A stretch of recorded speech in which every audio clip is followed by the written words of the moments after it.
ನಮಸ್ಕಾರ ಎಲ್ಲರಿಗೂ ಜೈ ಭೀಮ್. ಕೋಲಾರ ಪಟ್ಟಣದಲ್ಲಿ ಪ್ರತಿ ಬುಧವಾರಕ್ಕೊಮ್ಮೆ ನಮ್ಮೂರಲ್ಲಿ ಸಂತೆ ಭಾಳ ದೊಡ್ಡ ಪ್ರಮಾಣ ನಡೆದೈತಿ. ಹೇಳಬೇಕಪ್ಪ ಅಂದರೆ ಇಲ್ಲಿ ಸುತ್ತಮುತ್ತ ಒಂದು 18-20 ಹಳ್ಳಿಯಿಂದ ಬರುವಂಥ ಜನರು ಏನೈತಿ ನಮ್ಮ ಕೋಲಾರ ಸಂತೆಗೆ ಬರಬೇಕು.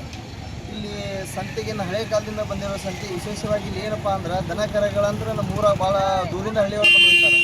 ಎತ್ತಾಗಿರಬೇಕು, ಆಕಳಾಗಿರ್ಬೋದು, ಯಾವುದಾದ್ರೂ ನಮ್ಮ ಊರಿಗೆ ಬಂದು ವಿಶೇಷವಾಗಿ ಹೋಗ್ತಾರೆ. ಅದಕ್ಕೋಸ್ಕರ ಇಲ್ಲಿ ಮೊದಲಿಂದ ಏನಪ್ಪ ಅಂದರೆ ಇಲ್ಲಿ ಒಂದು ಸಾರ್ವಜನಿಕ ಅಡ್ಡಾಡೋ ತೊಂದರೆ ಭಾಳ ಆಗತೈತಿ.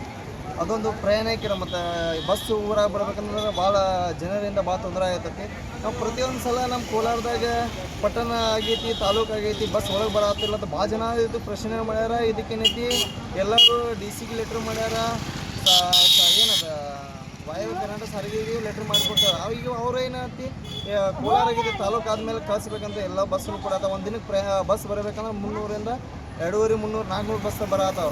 ಅದಕ್ಕಾಗಿ ನಾವು ಅವ್ರಿಗೆ ಅವಕಾಶ ಕೊಡಬೇಕಾಗಿಲ್ಲ ಕೋಲಾರದ. ಇದಕ್ಕೆ ವಿಶೇಷ ಸಂಬಂಧಪಟ್ಟರು ಯಾರಂದ್ರೆ ಕೋಲಾರ ಪಟ್ಟಣ ಪಂಚಾಯತ್ಗೆ ಸಂಬಂಧಪಟ್ಟಿದೆ ಸಂತಿಗೆ. ಯಾಕಪ್ಪ ಅಂದ್ರೆ ಅವರು ಪ್ರತಿ ವರ್ಷಕ್ಕೊಮ್ಮೆ ಹರಾಜು ಆಕೈತಿ.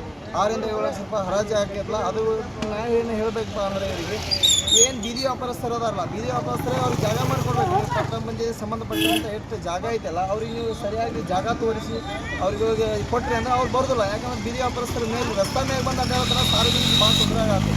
ಈ ಸಹಜ ಕೋಲಾರದಾಗ ಮಿನಿಮಮ್ ಪ್ರೈಮರಿ ಸ್ಕೂಲು ಕಾಲೇಜ್ ಇರೋದ್ರಿಂದ ಶಾಲೆ ಮಕ್ಕಳು ಜಾಸ್ತಿ ಬರ್ತಾರೆ. ಬಸ್ ಏನೈತಿ ಬಸ್ ಸ್ಟ್ಯಾಂಡ್ ಬರ್ಬೇಕಪ್ಪ ಅಂದ್ರೆ ಹೊರಗೆ ಚೌಕಿಯಿಂದ ಹೋದ್ರಂದ್ರೆ ಶಾಲೆ ಮಕ್ಕಳಿಗೆ ಹೋಗೋಕ್ಕಾಗೋದು ಸರಿಯಾಗಿ ಅನಾನುಕೂಲ ಆಗೋದ್ರಿಂದ ಮತ್ತು ಏನು ಹಳ್ಳಿಯಿಂದ ಜನರು ಬರ್ತಾರಲ್ಲ ಸಂತಿಗೆ ಅವರಿಗೆ ಬಸ್ ಸಿಗೋಂಥ ಪರಿಸ್ಥಿತಿ ಆಗುತ್ತೆ. ಆ ಪರಿಸ್ಥಿತಿಗೆ ಏನಂತ ಯಾರು ನೀವು ಸಂಬಂಧಪಟ್ಟ ಅಧಿಕಾರಿಗಳು ಗಮನಕ್ಕೆ ತಗೊಂಡು ಇದೇನಂತ ಹೋಗಬೋ ರಸ್ತೆ ಅಂದ್ರೆ ಒಂದು ಸ್ವಲ್ಪ ಎಲ್ಲ ಕ್ಲಿಯರ್ ಮಾಡ್ರಿ ಅಂತ ಹೇಳಿ ನಾನು ಹೇಳಾಕತ್ತೀನಿ. ಬಿಜಾಪುರ ಜಿಲ್ಲೆಯಲ್ಲಿ ಕೋಲಾರ ತಾಲೂಕು ನೂತನವಾಗಿ ಆಗೈತಿ. ಇಲ್ಲಿ ಸಾರ್ವಜನಿಕರಿಗೆ ಪ್ರತಿ ಬುಧವಾರ ಸಂತೆ ನಡೆಯುತ್ತಿದ್ದು, ಈ ಸಂತೆಯಲ್ಲಿ ಕೆಲವೊಂದು ವಾಹನಗಳು ನಿಂದಿರುವುದರಿಂದ ಸಾರ್ವಜನಿಕರಿಗೆ ತೊಂದರೆ ಭಾಳ ಆಗೈತಿ. ಮತ್ತು ಈ ಮೊದಲು ಎಲ್ಲ ಈ ಸಂಬಂಧಪಟ್ಟ ಪೊಲೀಸ್ ಇಲಾಖೆಯವರಿಗೆ ಮತ್ತು ಪಟ್ಟಣ ಪಂಚಾಯತಿಯವರಿಗೆ ವಿನಂತಿಸಿಕೊಂಡರೂ ಕೂಡ ಅವರು ಸಹಮತ ವ್ಯಕ್ತಪಡಿಸಲ್ಲ. ಆದರೆ ಕೆಲವೊಂದು ಈ ಶಾಲೆಗಳು ಹುಡುಗರು ಬರುವುದರಿಂದ ಮತ್ತು ಅವ್ರಿಗೆ ಕಾಲೇಜುಗಳಿಗೆ ಬರು ಹೋಗುವುದರಿಂದ ಸಾರ್ವಜನಿಕರಿಗೆ ತೊಂದರೆ ಆಗೈತಿ. ಆದ್ದರಿಂದ ಇದನ್ನು ನೀವು ಸರಿಯಾದ ಕ್ರಮ ಕೈಗೊಳ್ಳಲಿದ್ದರೆ ಸುರಕ್ಷಿತವಾಗಿ ದಾರಿ ಬಿಡದೇ ಇದ್ದಲ್ಲಿ ನಾವು ಮಾರುತಿ ಕುದುರೆಯವರ ನೇತೃತ್ವದಲ್ಲಿ ಭೀಮ್ ಆರ್ಮಿಯಿಂದ ಮುಂದಿನ ವಾರ ಉಗ್ರವಾದ ಹೋರಾಟವನ್ನು ಹಮ್ಮಿಕೊಳ್ಳಲಾಗುವುದು ಎಂದು ಈ ಮೂಲಕ ತಮ್ಮಲ್ಲಿ ಆಗ್ರಹಪಡಿಸುತ್ತೆ.